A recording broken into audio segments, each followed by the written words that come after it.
Hello అందరికీ welcome back to కాంతం కోడలు అనూస్వల్ channel. మన తెలుగు వాళ్ళకి ఎంతో ఇష్టమైన గోంగూర పచ్చడి ప్రిపేర్ చేశాను. ఈ పచ్చడి నిలవ ఉంటుంది. నిలవ ఉండే గోంగూర పచ్చడి ఇంట్లో సింపుల్గా ఎలా ప్రిపేర్ చేసుకోవాలో చూసేద్దాం వచ్చేయండి.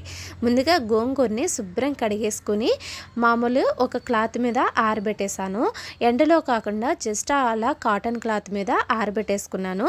ఆరిన తర్వాత ఫ్రై చేసుకుందామని ముందుగా స్టవ్ వెలిగించుకుని కడాయి పెట్టుకుని మెంతులు ధనియాలు వేసి ఫ్రై చేసుకుందాం. ఇందులోనే కారానికి సరిపడగా ఎండుమిర్చి కూడా వేసేసుకుని డ్రై రోస్ట్ చేసేసుకుందాం. ఇవి బాగా ఫ్రై అయిన తర్వాత పక్క తీసి చల్లారి పెట్టేసుకుందాం. ఇవి చల్లారాక మంచిగా సాల్ట్ వేసేసుకుని మిక్సీ పట్టేసుకోవచ్చు.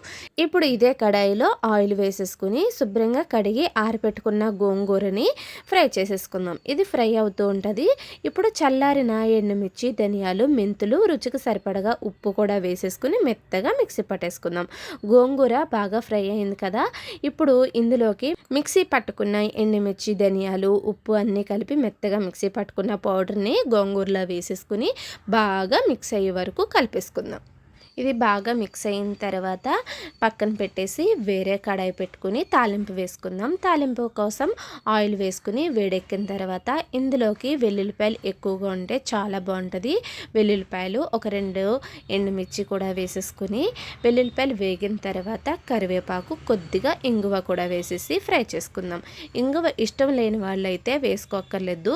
ఫ్లేవర్ అయితే చాలా బాగుంటుంది ఇంగువ వేసుకోవడం వల్ల. ఇంగువ వేసేసుకొని బాగా మిక్స్ చేసి ఇప్పుడు గోంగూర పచ్చడి కలిపేసి ఉంచుకున్నాం కదా, అది వేసేసి ఒక 2 నిమిషాలు ఆ నూనెలో బాగా మిక్స్ చేసేసుకుంటే మనకి ఎంతో రుచిగా ఉండి సింపుల్గా అయిపోయే మన తెలుగు వాళ్ళకి అందరికీ ఇష్టమైన గోంగూర పచ్చడి రెడీ.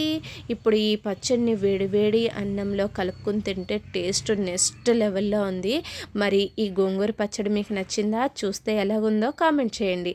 అలాగే ఈ వీడియో నచ్చితే కనుక లైక్ చేసి షేర్ చేసి సబ్స్క్రైబ్ చేసుకోండి కాంతం కోడలు అనూస్వల్ ఛానల్ని.